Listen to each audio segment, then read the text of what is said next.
tu sais pourquoi, même avec un CV, une lettre de motivation sans faute, tu n'as pas de réponse?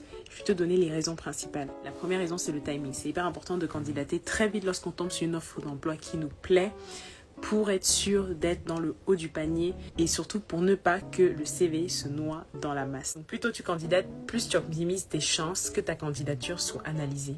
La deuxième raison, et la raison certainement la plus évidente, c'est le respect des consignes de candidature. Il arrive très souvent que l'entreprise précise quelles sont les modalités pour candidater. S'il faut soumettre un CV, sous quel format, s'il faut soumettre une lettre de motivation ou si ce n'est pas nécessaire, etc.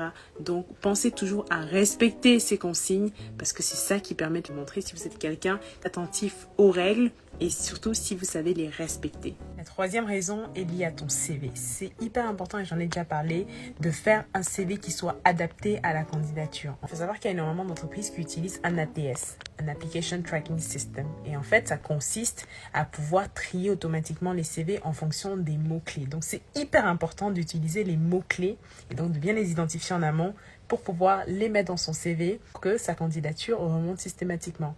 Donc, garde bien ça en tête dans tes prochaines candidatures et dis-moi si ça ne fait pas la différence.